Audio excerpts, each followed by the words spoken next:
Yes, good afternoon, people, and I'm here to inform you I am not pleasantly drunk. I mean presently, where am I going with this? Before I even get into this video, to all the new people, greetings one and all, I've noticed a weird trend here. Whenever there's a large influx of new people, I get the impression there's not a lot of particularly edgy people on YouTube at the moment, because I'll often see some version of, how have I never come across this channel before? Holy damn, this guy is really based. Thank you, us South Africans tend to be. And I'll sometimes see that person comment on, say, 3 or 4 videos in succession, because I read all of your comments. And I can tell people watch the video and get a feel for my personality pretty quickly and then realize, oh, this guy's playing with fire.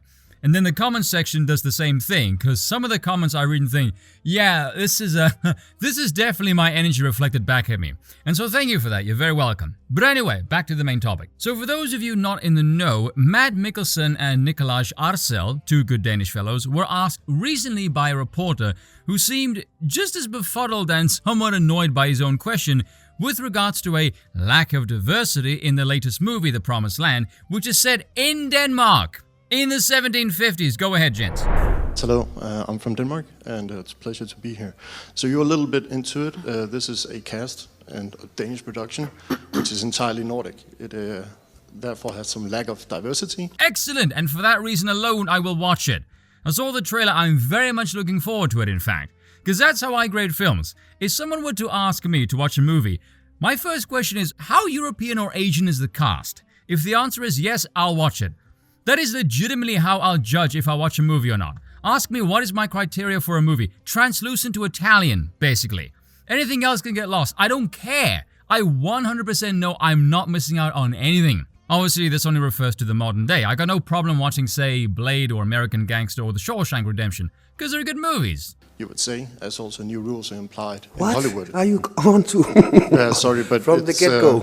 From the get-go, there is some rules of diversity across the Atlantic for competing in. By the way, can I just say, I love his reaction. He's like a Chad aristocrat, simply laughing at the absurdity of the peasantry. It's magnificent.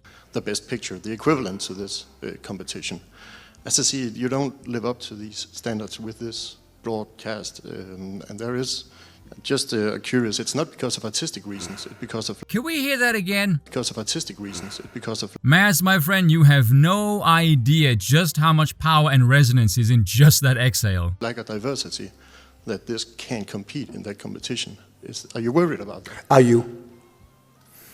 I'm serious and honest because you're putting us on the spot. So yeah, you answer the question. No, because I have in comparison Parasite, which is a great What do you think?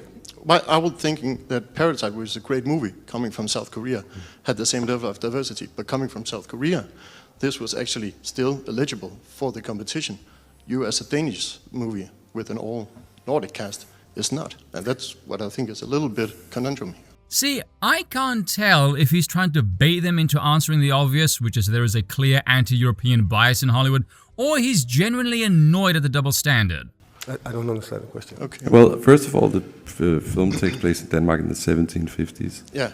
We do have a big plot line, you know, about a girl of color who is being subjected to racism. Okay. And you know, and which was very rare. Any people of color in Denmark in Yes. 17, almost nobody. She was probably at the time the only one in the entire country of Denmark. Ah, yes, but the little girl is protected by a strong white man, and therefore white saviorism or some shit. I don't know, by the way, I'm just guessing. So it was. I would say that it hasn't been. It wasn't a thought in our mind that I think it would be a little weird. You know, if it's just a historical exactly. how it was in the 1750s. That's also what I was portraying for. Yeah. Cool. Yes, because how dare a movie made by Danes in Denmark feature Danish people? What do you think this is, the 1700s? Oh wait, yeah, it actually is. And with that being said, dear fuckwits of California, and even worse, cretins who wish they were Californians, I want you all to look at this. Do you see this? This is your world. It's vast, vacuous, very empty, much like your fucking personalities. And it's all you know. And the reason for that is because you're drugged, stoned, faded, high as a freaking kite, living in a fantasy land. Now, watch this. Do you see that? That's what's called the rest of the world, and as you can tell, if you can get sober, I don't know, it's significantly bigger than your world. So allow me to elaborate. That means give more information, by the way. See, in your country, and by that I mean the United States of America, not California, you have this group you refer to as white people. And you are no fans of the white people because you're extremely envious because they're better than you. And everybody knows this, by the way. Everybody knows this, but for some reason no one can say it. I'm not really sure why. Apparently it's supremacy or something, which frankly doesn't make a lot of sense to me because there's other non-whites who outperform these whites, and when they do, I have it on good authority, they also have this thing called white supremacy. So I'm starting to think whatever this white supremacy thing is, it doesn't appear to be group affiliated. See, I don't even live there and I have to decode all of your mysticism so that regular people who aren't fucked up can make sense of it. And that includes you Californians as well, though I suspect in your case it's because you're both drugged and dumb. So much so that you don't quite seem to grasp the fact that labeling everything successful as white supremacy, you are propagandizing the people to think and believe that the only path to success in life is through the ways of whiteness. Especially when you praise diversity as its antithesis and nothing diverse ever beats anything labeled as white. You've basically created this weird self-fulfilling feedback loop that propagandizes the people against your own ideology. Wait, I'm getting ahead of myself. But anyway, yes, back to the white people. You know how in your country you have these things called borders? Not the one in the south, that one is more porous in your skull. I mean between states. You know what states are, right? Those places next to yours? Washington, Nevada, Arizona.